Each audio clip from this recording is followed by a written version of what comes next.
Okay guys, so we're going to go through in-depth look at Templar skills, which is handy, which is not handy, which is good for solo, which is good for group. Right, but first, I just received 4 mails, no homo, so we're going to have a quick look in that so you can see more epicness that my guys bring me. Let's have a look. Consumables. Where have they gone? There we go. I think I've got them now. These are my recipes. There's how many recipes I bought off the trading guilds that I told you guys to go to. Right, here we go. So blacksmith. Some more quicksilver. As long as you get in, you always get high end stuff. You may not. It's always a hit and miss if it's going to be epic. This one was a complete fail, so I apologise for that one. And that one. Okay, I got the ash and a bit of that. Nothing amazing there. So that one wasn't as cool. Right, but anyway, let's crack on. What we'll do is we'll start with the Aedric spears. I've got the sight for what's going to be handy. So we start with puncturing sweep, right? So that's what we start with. As you can see on mine, what I've got, actually what I'm using, to what I'm not using, and the reasons why. Okay, so we start with the puncturing strikes. So this one I find handy because not only does it damage the person in front of you, it damages everyone in like a little vicinity. Yeah, so it'll damage them all for quite a lot. It does more than 2 magic damage. I mean, mine's doing now 48, as well as your normal weapon damage. It does an extra 48 damage, right? But obviously, the important thing is when you morph it, what do you morph it to? So we've got biting jabs. It does a crit hit increase on low health enemies, and the puncture sweep is damage dealt in a large cone. So you got to think, which is going to be handier? Let's have a think. If we're fighting bosses, chances are, when low health is generally when they're on the last 25% health, right? And that's generally when bosses change their moves to something more damaging. So this is why I've got this. It's so you do more damage against bosses at low health because you have a crit chance. But generally when there's loads of things around you, this will hit it anyway. These will always hit it. But it'll do 100% more damage to the closest target, right? Both of these do 100% more damage to the closest target. So if the boss is your closest target, which you will be, you'll do 100% more damage to him, plus you'll also get a huge amount of crits, right? So that's why I choose the biting jabs, okay? The javelins, I do not use these now because as an archer, I use Magnum, so instead of using a lot of magic to blast them back, it would cost like 420 magic just to throw 1 spear to knock them back when I can just use Magnum. So piercing javelin is not needed, right? This is mainly for my build. If you also have a build that's Templar, but you also have another ability that knocks them back for not so much of a high price. I mean, that's a lot of magic. 420 magic just to knock them back.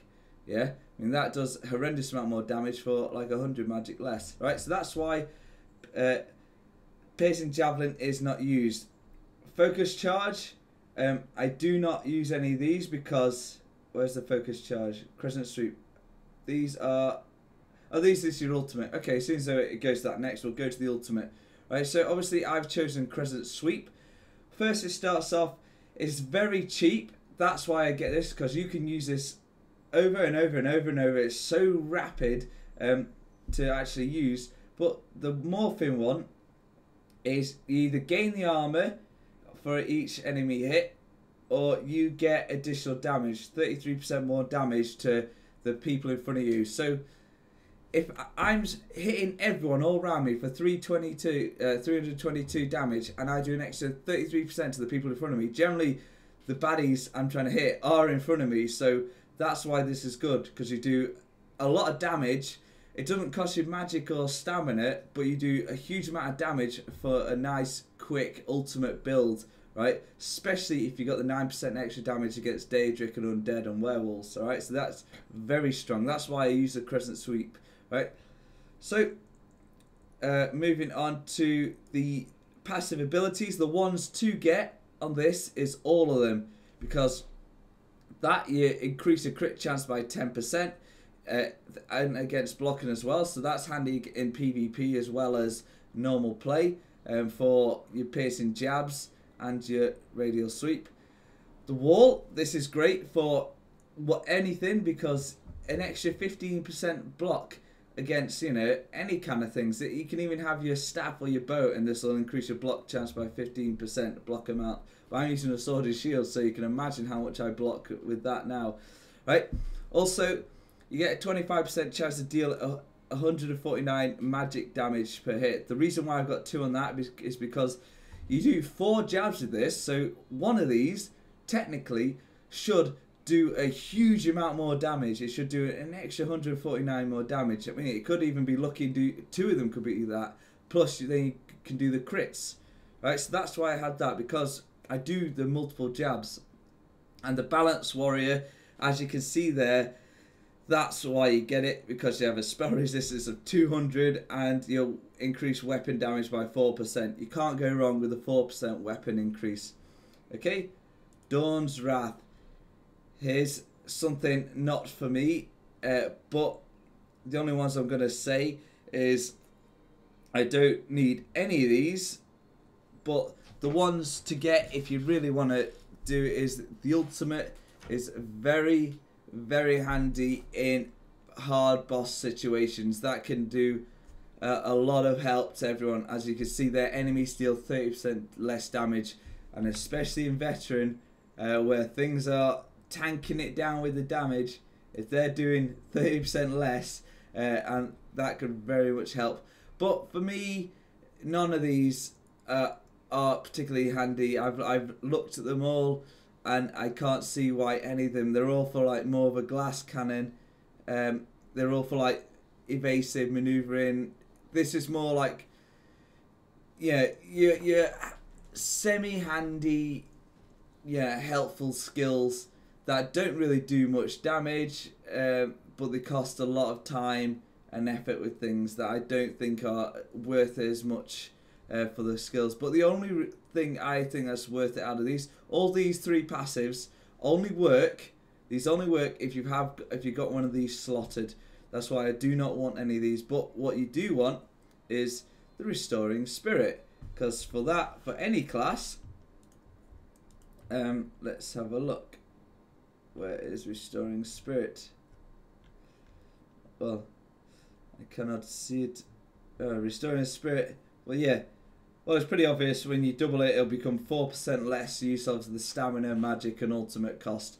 Which 4% is 4%. If it's all round, then I think it's worth it in the long run, because whatever makes things cheaper, it'll be handy. But like I said, all these 3 are useless unless you're actually going to use some of these, right? If not, then I don't want any of these, if I'm honest. It's only because I need to level that up, and that's the sole reason. Right? Restoring Light. Here's where you have to think about things. So, Restoring Light. Let's go on to Restoring Light. Right. So, we got Rushed Ceremony. So, this is an instant heal for yourself. Whenever it says allies, it means you as well. Alright? Don't just think it's for everyone. But you look at the radius, so we'll look at how much I heal. 481 to people in a 28 meter radius. That's the important thing, because when people are on mobs, the archers, the mages and that, they're out the back, and the tanks and DPS are right in there. So you got to think people are spread out. So the 28 meter radius to heal everyone, and an 18% spell cost every 2 seconds for 8 seconds. Is handy for everyone when they're at lower health. So it starts off just that, but you have Breath of Life and then Honor the Dead. So the difference is this one restores magic when healing low health allies. So if the people are generally low, that's when you'll heal them anyway. It'll restore their magic. This one heals 1 extra target. Yes, that's then healing yourself and 3 other people. Everyone inside the actual area will get healed. But I didn't think that was as important as healing restoring the magic and stuff, because if you're able to help people out with their other abilities to recover them, then they'll be able to do other things like to help everyone else as well. So I thought that was more important than the actual heal one extra person, right? So the next one, which is very similar, is healing ritual, right? Yes, you do heal yourself, you heal everyone, and you heal yourself for 30% more. But the problem with this is it's only 10-meter radius, and 10 meters is not that big. You will miss most people. But the biggest thing that you'll notice, if you use it, it's got a 2-second cast time. 2 seconds doesn't sound a lot, but watch how much you die trying to cast that when you really need it. And the 2 seconds seems like it's taking forever, and you'll be like, shit, yeah, it may heal you for 30% more, but chances are you're going to die waiting for that to cast, because a lot of damage can come to you within them 2 seconds, right?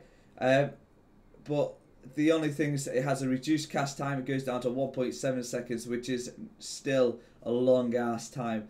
So, and the other one is it does an additional heal after it. But like I say, it's better to have an instant heal rather than having to wait and chances are die. The amount of times I died losing about 30% of my health trying to just cast this one thing. So by the time you've lost all your shit, and chances are you're going to die casting that, if anything. And it's only a 10-meter radius. That's why I do not use that. I got rid of that. I do not use it.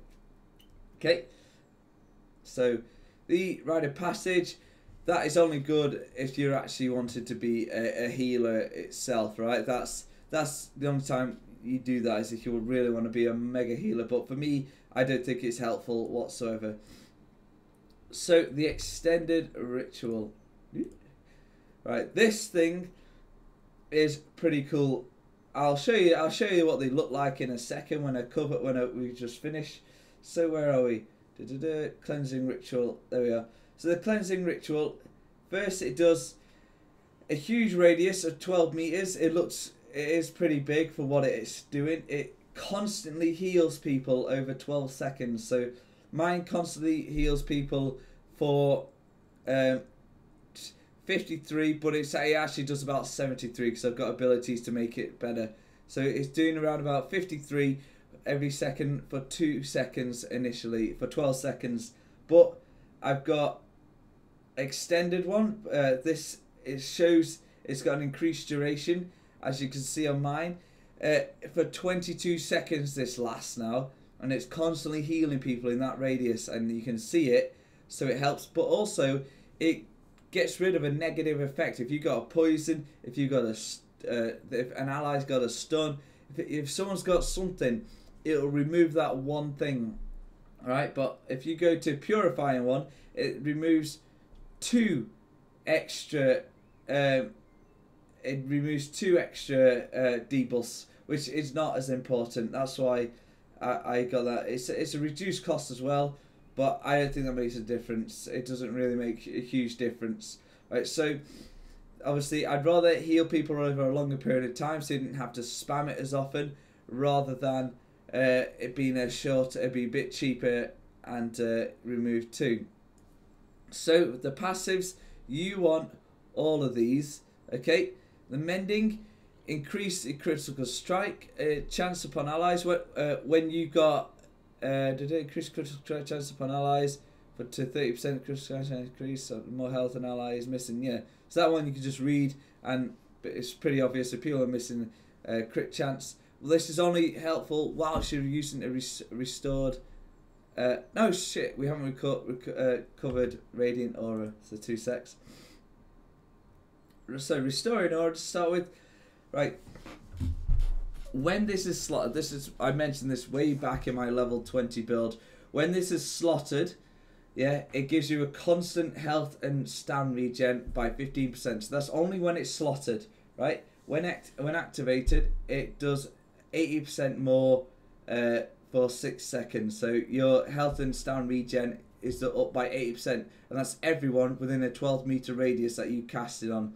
So the difference between repentance and radiant aura, I've gone for Radiant Aura. So this has no cost, but consumes essence of corpses to restore health and stamina. So yes, it may be free, but when you're fighting things, if you're fighting something that's very hard, most times it's on its own. When you're fighting an elite boss on the ground or a boss in general, they are 99% on their own, right? So that is not going to help you whatsoever. But this one has an increased radius, so now it's 18% chance of doing things for people, and as you'll notice, mine is 80%. No, it lasts now for 9.9 seconds, and it's got a bigger radius. It's got a radius of 21 meters, right? So that's a pretty huge radius. The reason why it's up so much because it extends with your level. That's why my things last for ages and do more, right? So that's a huge radius. That's a big ass radius, and that's a big ass radius. So this is what I've got it for, is to help everyone stay alive as long as they can. Mending, yes, we covered that. You've got to have one thing whilst you're using a restoring aura ability. So chances are that's always going to be going, or that's always going to be going. So you're busy using one of these all the time, so you've got a bigger crit chance, okay? Focused healing. Increase healing power by 30% to allies. So when using cleansing ritual, which is this thing, and it's gone to extended ritual, so does 30% more. That's why it now actually does 73 or something like that to people, which is huge over 22 seconds. So that's constantly helping, plus faster that. And then it goes to this. Restoring aura lasts 10% longer. Nothing else I use out of that, but restoring aura and me knock it up for another 10%. It then goes to like 10.9%. So 11 seconds is cool. Then this is the big one, the Master Ritualist. This is why I got it, right? So you got to think, when you're fighting a boss, one person drops, that boss becomes a lot harder. So if you're able to resurrect people 40% faster, that is going to help win the match, alright? And also affected allies resurrected with 100% more health. So generally they come up with about 25% health, but this, or probably about 50%, I don't know, but you res them for a shit ton more health, and also a 50% chance to gain a soul gem upon successful resurrection. So gaining a soul gem without losing one is handy, but obviously if you be clever and use soul magic, you can, I need to get another one of them, but you can res a player without expending a soul gem, right? So basically you can res them for free. Once you get a second one on it, then it's every hour, right? But yeah, that's my opinion of the helpful ones for teams, because the huge radius of things, what's going to make them better, and things you kind of need for PvE and PvP, and what's going to help them out and help you out. And obviously this is a cheeky one because it's right down the end. If you want to grind for it over time, then do so. But yeah, hopefully that shed to light some skills to be used and ones that you shouldn't be using. Like saying, don't need any of these. For if you actually read them, you'll understand. If you actually compare it with things that you've got, you'll realise that what you've got is probably better cost wise and helpful wise. Okay, but yeah, okay, just going to show you the distance of that radiant aura just so you can see it. So that's the thing that heals people for a huge amount of time. You'll see it clicking just under my health.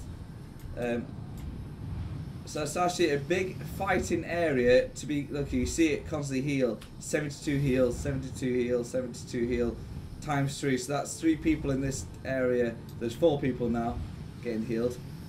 That's pretty cool. 1, it looks very nice, and 2, it's pretty handy. So there you can see it affected all these people, and it's constantly blasting more people that I run to or something like that. There you go. Which I thought was pretty cool. Biting jabs, obviously, you can see that anyway. Right, but that's it for your skills. They help a lot, especially the 15% blocking and everything like that. But yeah, that's it. I just think that's the tits. How nice is that? Plus, you know it's mega heals, right?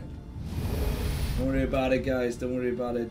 So there's my things clocked up now, an extra 80% to what they were at. So things regen a lot faster. See that drop back down? Well, it overcharges. The overcharge thing is very annoying. I don't like it. It limits things. But yeah, that's it. Don't forget to give it a like and sub. See yous.